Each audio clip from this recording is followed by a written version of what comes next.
salaamaaleykum mbokk yi maa ngi leen nuyu ku ci nekk turam ak santam tey noo dikk si njàngum español ak wolof ak español. Hola amigos y amigas, hoy venimos con las clases básicas de wolof y español y vamos avanzando ya con las clases. Así los tengo escritos algunos vocabularios y también esos vocabularios se trata de sentimentales y eso.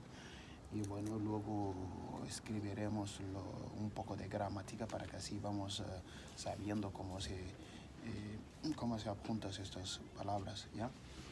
Como veis, como siempre, ya tengo aprovechado un poco de esto, como lo veis, ¿ya?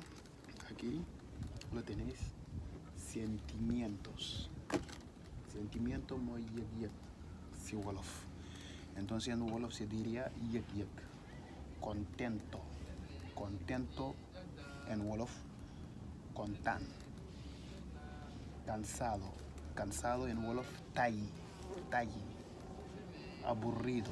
Aburrido en wolof, amuloo loo def. Comme nit ki bu amul lu mu def. Si alguien no tiene nada que hacer, entonces amuloo loo def.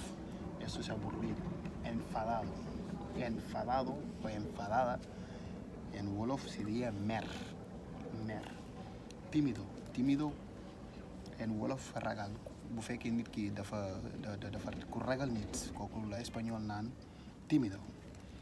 Valiente mooy ku ñome koo xam ni don't give a trabajador mooy liggéeykat. Trabajador.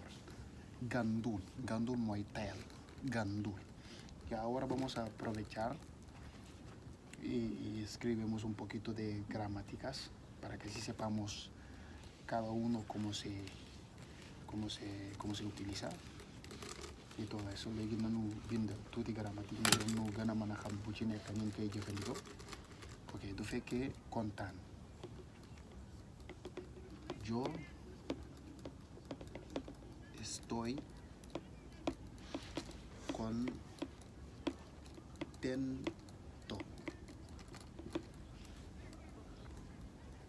Yo estoy contento.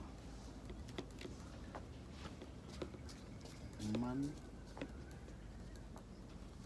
nama kontaan. Man nama kontaan. Yo estoy contento.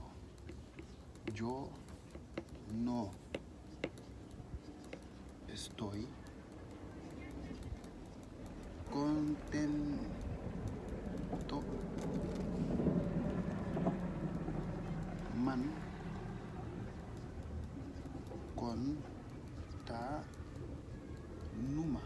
Man kontaanuma. Entonces wolof ya veis como es kontaan, entonces kontaanuma. ¿Ya? Kontaanuma. Yo no estoy contento. Man kontaanuma. Así se utiliza en positivo y también en negativo.